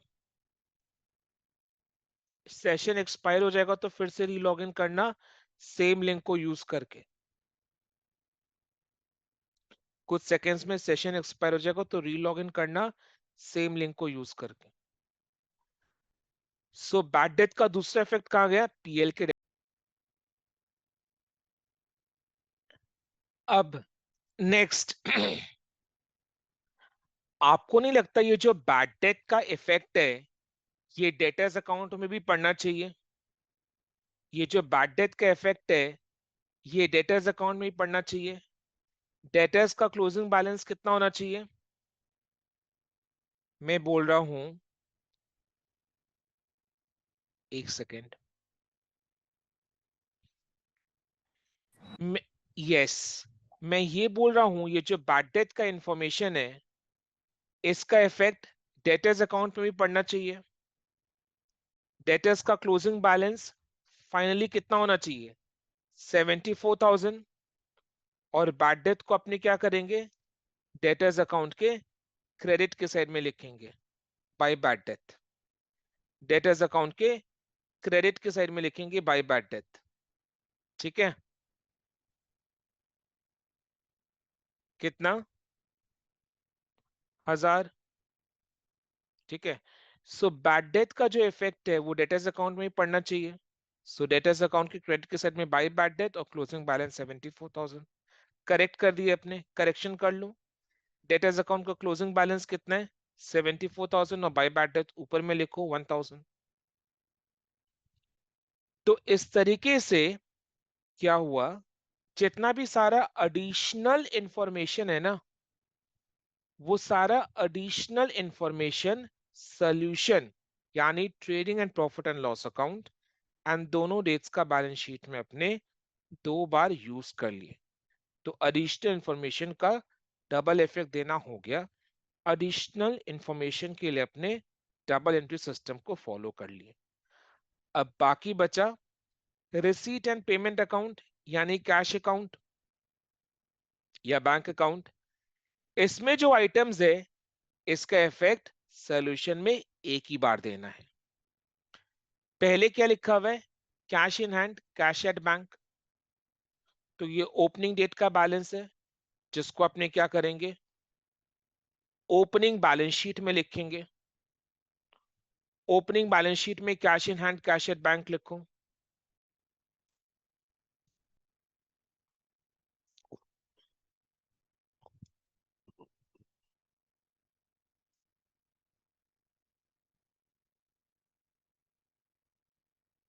$30,000, $40,000।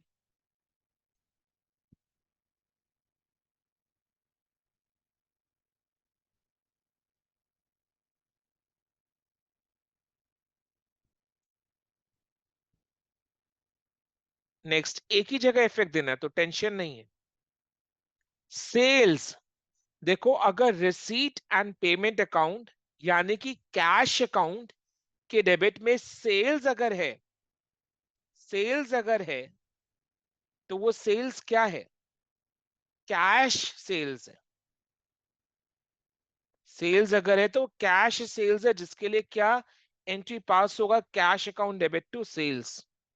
तो वो सेल्स को अपने क्या करेंगे? ट्रेडिंग अकाउंट के क्रेडिट के साइड में लिखेंगे। कैश अकाउंट के डेबिट में अगर सेल्स है तो वो कैश सेल्स है जिसके लिए क्या एंट्री पास होगा? Cash account debit to sales. तो वो सेल्स को अपने क्या लिखेंगे? ट्रेडिंग अकाउंट के क्रेडिट के साइड में बाई सेल्स, नीचे में cash sales, amount inner column में। सर अमाउंट इनर कॉलम में क्यों लिखा रहे हो? बिकॉज अभी अपने डेटर्स अकाउंट प्रिपेयर कर रहे हैं ना। डेटर्स अकाउंट प्रिपेयर करने का मतलब क्या? कुछ अमाउंट ऑफ सेल क्रेडिट में भी हुआ है, कुछ अमाउंट ऑफ सेल क्रेडिट में भी हुआ है। अगर डेटर्स अकाउंट प्रिपेयर करे इसका मतलब कुछ अमाउंट ऑफ सेल क्रेडिट में भी हुआ है। तो सर क्रेडिट सेल कितना हुआ? अरे भैया क्रेडिट सेल का ही तो फिगर निकालने के लिए डेटर्स अकाउंट प्रिपेयर कर रहे हैं। तो सर क्रेडिट सेल कितना हुआ? क्रेडिट सेल का फिगर निकालने के लिए डेटर्स अकाउंट प्रिपेयर कर रहे हैं। समझ में आया? तो कैश सेल्स को अपने इनर कॉलम में लिखें, इसके नीचे क्रेडिट सेल्स को लिखेंगे इनर कॉलम में, फिर टोटल आउटर कॉलम में लिखेंगे, फिर टोटल सेल्स आउटर कॉलम में लिखेंगे। Next, collection from debtors. Collection from debtors यानी डेटर्स से 75,000 रिसीव हुआ है। क्या एंट्री पास हुआ? Cash account debit to debtors, to debtors, cash account debit. Cash account already debit हो चुका है, रिसीट के साइड में है ना अमाउंट, तो कैश अकाउंट ऑलरेडी डेबिट हो चुका है। करना क्या है? Cash account debit to debtors, debtors account को क्रेडिट करना है, डेटर्स अकाउंट को क्रेडिट करना है। एक एस्पेक्ट ऑफ द ट्रांजैक्शन अपने रिकॉर्ड कर चुके, दूसरा एस्पेक्ट ऑफ द ट्रांजैक्शन को रिकॉर्ड करना है। तभी मैं बोलता हूं कि रिसीट एंड पेमेंट अकाउंट में जितने भी सारे आइटम्स है उनका एक एस्पेक्ट रिकॉर्ड हो चुका है, दूसरा एस्पेक्ट का इफेक्ट अपने को देना है।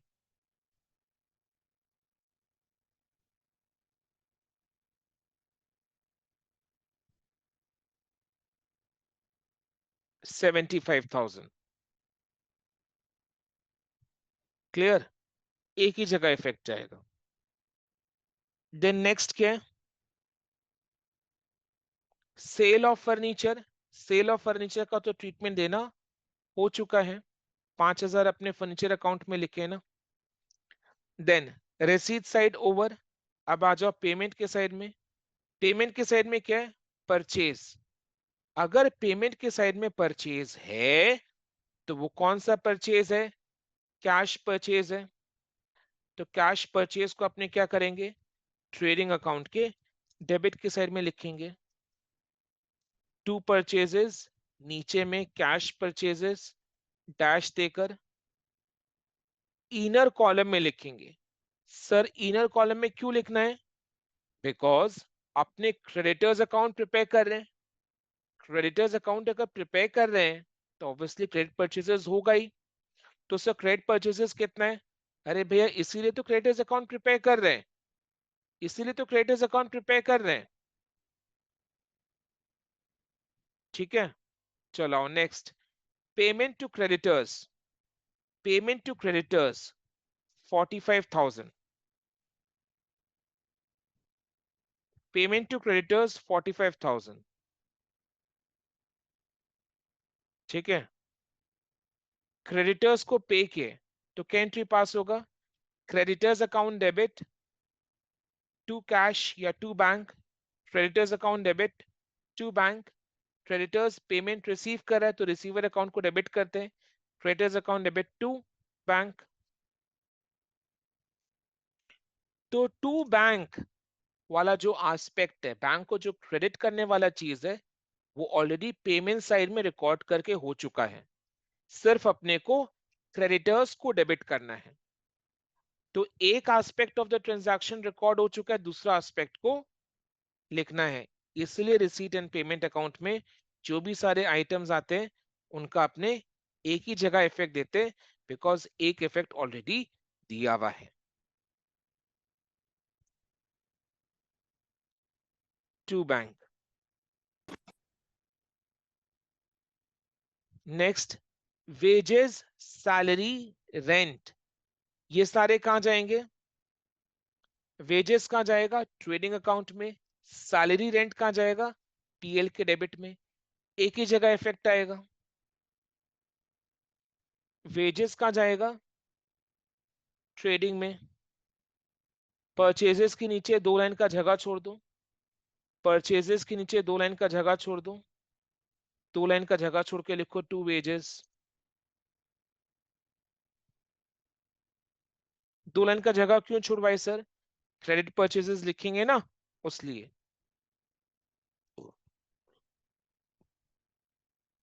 टू वेजेस 20,000,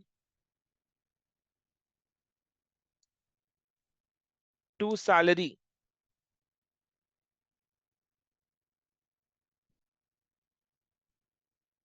22,000,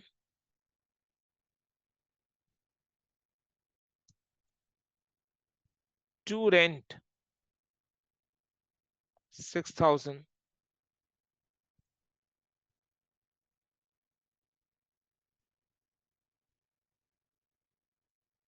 ठीक है, outstanding rent of last year, पिछले साल आउटस्टैंडिंग था जिसका पेमेंट इस साल हुआ है, तो ये रेंट का खर्चा तो पिछले साल का है, इस साल का नहीं है। तो अपने को ये आउटस्टैंडिंग रेंट इस साल के खर्चे में नहीं जोड़ना, ये आउटस्टैंडिंग रेंट इस साल के खर्चे में नहीं जोड़ना, because this is outstanding rent of last year. तो ये लास्ट ईयर का खर्चा है, वो खर्चा पिछले साल पे नहीं हुआ था, बोलकर इस साल पे किए। बोलकर इस साल पे हुआ है, समझ में आया? बोलकर इस साल पे हुआ है। पिछले साल आउटस्टैंडिंग था, पिछले साल पे नहीं हुआ, यानी पिछले साल ये बैलेंस शीट के लाइबिलिटीज के साइड में होगा। पिछले साल ये बैलेंस शीट के लाइबिलिटीज साइड में होगा, यानी ये ओपनिंग बैलेंस शीट के लाइबिलिटीज साइड में जाएगा। आउटस्टैंडिंग रेंट, ये करंट ईयर का रेंट नहीं है जो करंट ईयर के पीएल में इसको ऐड करोगे, ये लास्ट ईयर का रेंट है जिसका पेमेंट नहीं हुआ था। लास्ट ईयर इसका पेमेंट नहीं हुआ था, लास्ट ईयर ये आउटस्टैंडिंग था, तो लास्ट ईयर यानी ओपनिंग बैलेंस शीट में ये लाइबिलिटी के साइड में आएगा। जिसका पेमेंट इस साल हुआ तो चुका दिए इसको, खत्म लाइबिलिटी, चुका दिए इसको, खत्म लाइबिलिटी। 2000। फिर सेलिंग एक्सपेंसेस 3000 है, कहां जाएगा? पीएल के डेबिट में जाएगा। सेलिंग एक्सपेंसेस पीएल के डेबिट में जाएगा।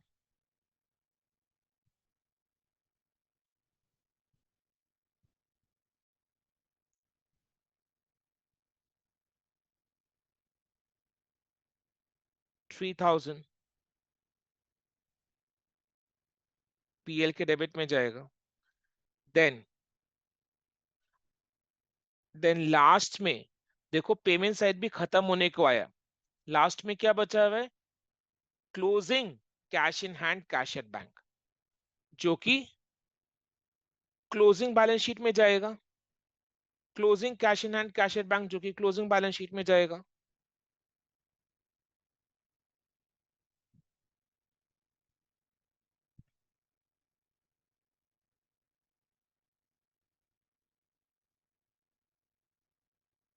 $12,000, $90,000।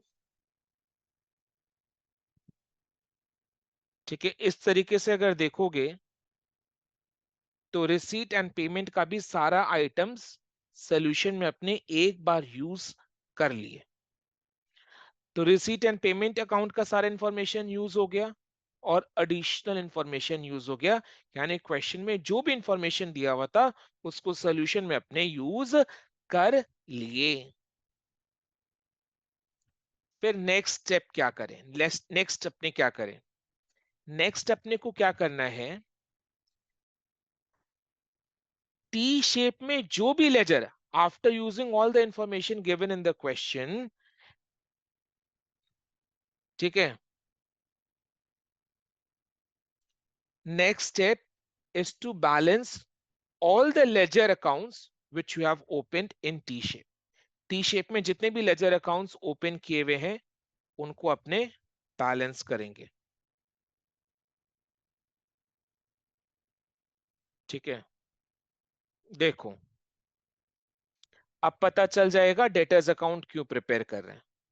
डेटर्स अकाउंट को जब बैलेंस करेंगे ना, डेटर्स अकाउंट को जब बैलेंस करेंगे तो डेटर्स अकाउंट के डेबिट के साइड में एक बैलेंसिंग फिगर आएगा 90,000 का।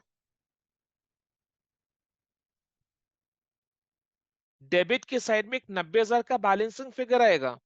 और डेटर्स को अपने डेबिट कब करते हैं? क्रेडिट सेल के टाइम करते हैं। डेटर्स को अपने डेबिट कब करते हैं? क्रेडिट सेल के टाइम करते हैं। तो ये जो 90,000 का फिगर है ना, ये क्या चीज का फिगर है? क्रेडिट सेल्स का फिगर है। डेटर्स को अपने डेबिट कब करते हैं? सेल्स के टाइम करते हैं। एंट्री क्या पास होता है? Debtors account debit to sales. तो ये जो 90,000 का फिगर है ना, ये क्रेडिट सेल्स का फिगर है, जिसको अपने क्या करेंगे? ट्रेडिंग अकाउंट के क्रेडिट साइड में भी लिखेंगे। तो क्रेडिट सेल्स का फिगर मिल गया। टोटल सेल्स निकाल लो, कितना आ रहा है? 1,70,000। टोटल सेल्स कितना आ रहा है? 1,70,000। फिर नेक्स्ट देखो, टी शेप में और कौन सा लेजर अकाउंट खुला हुआ है? क्रेडिटर्स अकाउंट खुला हुआ है। अब क्रेडिटर्स अकाउंट को बैलेंस करो, क्रेडिटर्स अकाउंट को बैलेंस करो। क्रेडिटर्स अकाउंट को जब बैलेंस करोगे ना, तो आप देखोगे 40,000 का बैलेंसिंग फिगर क्रेडिट के साइड में आएगा। 40,000 का बैलेंसिंग फिगर क्रेडिट के साइड में आएगा। क्रेडिटर्स को अपने क्रेडिट कब करते हैं? क्रेडिट परचेजेस के टाइम करते हैं। क्रेडिटर्स को क्रेडिट अपने कब करते हैं? क्रेडिट परचेजेस के टाइम करते हैं। तो एंट्री क्या पास होता है? Purchases account debit to creditors, purchases account debit to creditors. तो परचेजेस कितना का किए? 40,000 का किए। क्रेडिट परचेजेस, इसको अपने क्या करेंगे? ट्रेडिंग अकाउंट के डेबिट के साइड में लिखेंगे। जहां कैश परचेजेस लिखा है उसके नीचे क्रेडिट परचेजेस लिखकर टोटल परचेजेस निकाल लेंगे 70,000। आप समझ में आया? Yes sir. अब समझ में आया कि डेटर्स अकाउंट और क्रेडिटर्स अकाउंट क्यों प्रिपेयर किए थे अपने। Yes sir. हम्म। अब देखो टी शेप में जितना भी सारा लेजर अकाउंट खुला हुआ था वो सारा क्लोज हो चुका है। नेक्स्ट स्टेप अपने को क्या करना है? यस नेक्स्ट स्टेप अपने को क्या करना है? सर, ट्रेडिंग अकाउंट इसको क्लोज करना है। ट्रेडिंग को क्लोज करना है। पहले यस ट्रेडिंग को सर। क्लोज करेंगे। म्यूट कर लो ओके बेटा, सर। आवाज आ रही है। ठीक है। ट्रेडिंग एंड पहले ट्रेडिंग अकाउंट को क्लोज करेंगे फिर पीएल अकाउंट को क्लोज करेंगे। ट्रेडिंग अकाउंट को जब बैलेंस करेंगे तो जो बैलेंसिंग फिगर निकलेगा वो क्या होगा? या तो ग्रॉस प्रॉफिट होगा या ग्रॉस लॉस होगा, जिसको अपने क्या करेंगे? पीएल अकाउंट में ब्रॉट डाउन करेंगे। फिर पीएल में से सारे खर्चे को माइनस करके नेट प्रॉफिट का अमाउंट निकालेंगे। जो नेट प्रॉफिट निकलेगा उसको क्या करेंगे? कैपिटल अकाउंट में ऐड कर देंगे। तो 85,000 का ग्रॉस प्रॉफिट निकला है। 85,000 का ग्रॉस प्रॉफिट को अपने क्या करेंगे? पीएल अकाउंट में ब्रॉट डाउन करेंगे। 85,000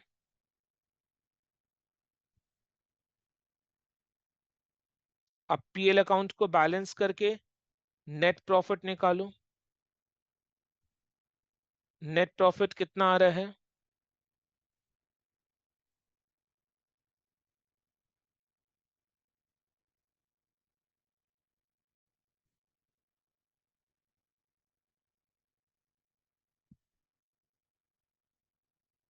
40,300।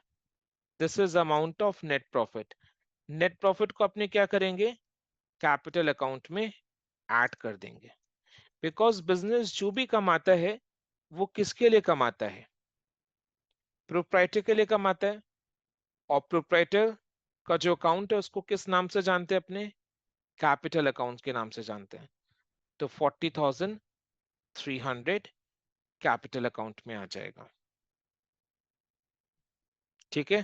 क्लोजिंग बैलेंस शीट में याद है अपने कैपिटल अकाउंट के लिए जगह बनाए थे, ओपनिंग बैलेंस लिखे थे, फिर नेट प्रॉफिट लिखे थे। फिर next trading and profit and loss account को कंप्लीट करने के बाद नेक्स्ट अपने क्या करेंगे? सबसे पहले ओपनिंग डेट का बैलेंस शीट को बैलेंस करेंगे। ओपनिंग डेट के बैलेंस शीट को बैलेंस करेंगे। जब ओपनिंग डेट का बैलेंस शीट को बैलेंस करेंगे ना, तो आप देखो लाइबिलिटीज के साइड में एक बैलेंसिंग फिगर आएगा। लाइबिलिटीज के साइड में एक बैलेंसिंग फिगर आएगा।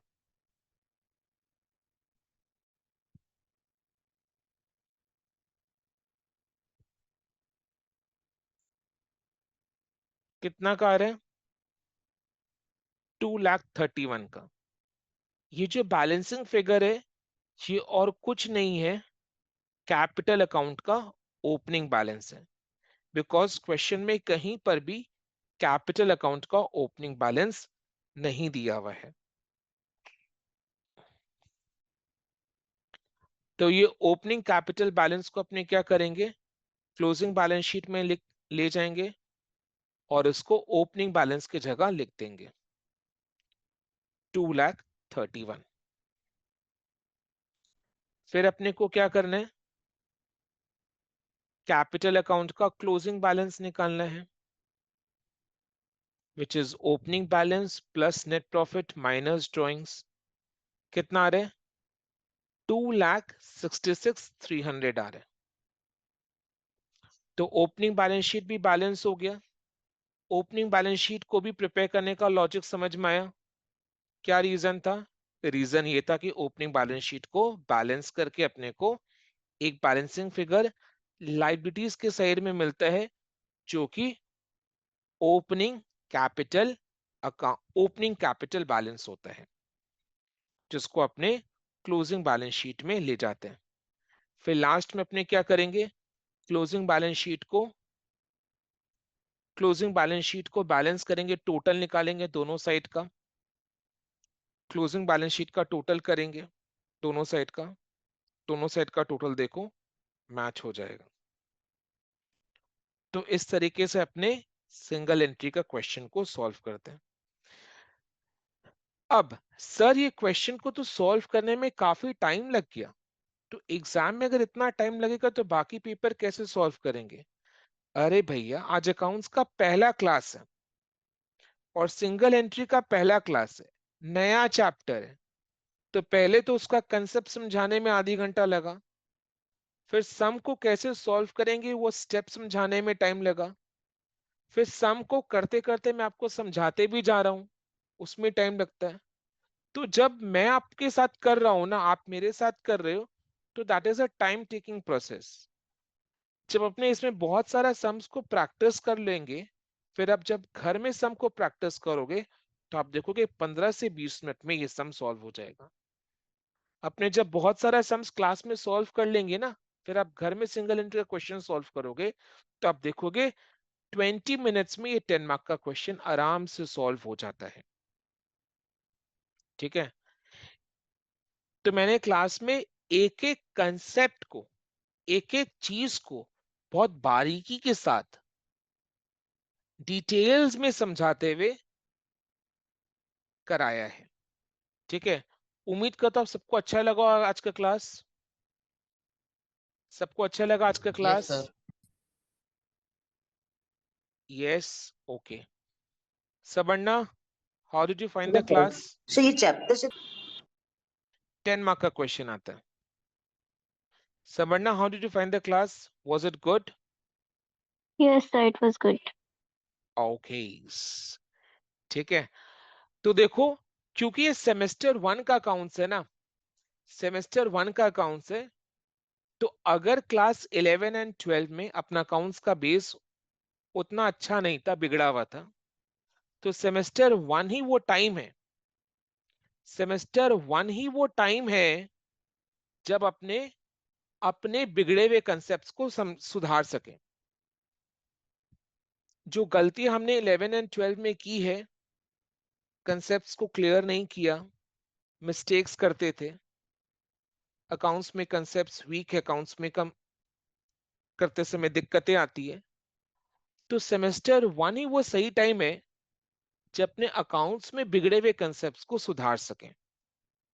बिकॉज इसके बाद सेमेस्टर 3 में आपका फाइनेंशियल अकाउंटिंग 2 होगा, जिसमें पार्टनरशिप के अलावा बाकी सारे नए चैप्टर्स होंगे। देन सेमेस्टर 5 में आपका कॉर्पोरेट अकाउंटिंग होगा, कंपनी रिलेटेड अकाउंट्स होगा, जो कि एकदम हाई फाई सब्जेक्ट है। एंड सेमेस्टर 6 की तो बात ही छोड़ो, उसमें financial reporting and financial statement analysis accounts का सब्जेक्ट का इतना बड़ा नाम है, तो सोचो कॉन्सेप्ट्स कितने बड़े बड़े लेंदी होंगे। तो बाकी का सेमेस्टर्स को अगर संभालना है, बाकी के सेमेस्टर्स में अगर अकाउंट्स में पास तक करना है, तो फाइनेंशियल अकाउंटिंग 1 सेमेस्टर 1 में सुधार लो, सेमेस्टर 1 में बिगड़े हुए अकाउंटिंग कंसेप्ट्स को संभाल लो। बाकी के सेमेस्टर्स में अगर अकाउंटिंग में पास भी करना है ना, तो इट इज रिक्वायर्ड कि सेमेस्टर 1 में अकाउंट्स को अच्छी से करो, बिगड़े हुए कंसेप्ट्स को संभाल लो। तो क्लासेस में मैं जल्दबाजी में कभी भी सम को नहीं करवाता, क्लासेस में मैं कभी भी जल्दबाजी में सम को नहीं करवाता। मेरे को किसी बात की हड़बड़ी नहीं है, ना आपको हड़बड़ी है। बिकॉज अपने पास सफिशिएंट टाइम अवेलेबल है सिलेबस कंप्लीट करवाने के लिए। आपका एग्जाम टेंटेटिवली मार्च में होगा, या होगा तो फेब के लास्ट वीक में होगा, या मार्च के फर्स्ट वीक में होगा, मोस्ट प्रोबेबली मार्च के फर्स्ट वीक। तो मार्च तक का टाइम है, 1.5-2 महीना टाइम है अपने पास, और चैप्टर्स उतने सारे नहीं है। तो we have good amount of time to complete the syllabus and do the revision. तो हर एक चैप्टर में जितने भी सारे एग्जाम के क्वेश्चंस है, वो सारे एग्जाम के क्वेश्चंस मैं आपको क्लास में सॉल्व कराऊंगा, डिटेल्स में एक्सप्लेन करके सारे कंसेप्ट को समझाते हुए, ताकि हमारा जो बेस है वो अकाउंट्स में बिल्डअप हो जाए और आगे का सेमेस्टर्स में अकाउंट समझने में आसानी हो। इस ऑब्जेक्टिव के साथ पढ़ाता हूँ, ठीक है। और अपना हर क्लास रिकॉर्ड होता है, जिससे आपने देखा कि आज का क्लास पे रिकॉर्ड हुआ है, तो हर एक क्लास रिकॉर्ड होता है। रिकॉर्डिंग्स आपको with in 2 working days share कर दिया जाता है, बिकॉज रिकॉर्डिंग्स प्रोसेस करने में टाइम लगता है। सारे रिकॉर्डिंग्स सब क्लास के आपको मिल जाएंगे, ताकि बाद में अगर आपको रिवाइज करना हो you can go through the recordings. आप रिकॉर्डिंग्स के थ्रू क्लासेस एक्चुअली को सर, रिवाइज कर सकते हो। हाँ बोलो। तो मैं बोल रहा था कि जैसे कि मैंने आज से ज्वाइन किया है, तो मैं जो लास्ट क्लासेस का रिकॉर्डिंग कैसे हमको नहीं, मिलेगा? अपने आज से ही शुरू कर रहे हैं, और कुछ ठीक फाइनल है। आप समझ लो कि अपने कुछ चैप्टर भी आप नहीं हुआ है। समझ लो कि अपने आज से शुरू कर रहे हैं बस, और मैं कुछ नहीं बोलना चाहता, ठीक है। Today is a starting day, okay sir. Right, okay. Okay आज सर। से सारा चैप्टर्स कवर होगा, आज से शुरू कर रहे हैं, आज से सारे चैप्टर्स कवर होंगे, ठीक है। चलो, आज के लिए इतना ही। Thank you so much. बहुत अच्छा लगा क्लास करवा के, बहुत पेशेंटली आप लोगों ने सुना, बहुत अच्छे स्टूडेंट्स हो, इसी तरीके से बने रहना। नेक्स्ट क्लास अपने इसी चैप्टर को कंटिन्यू करेंगे। आज के लिए इतना ही। Thank you so much. Good night and bye bye. Good night sir.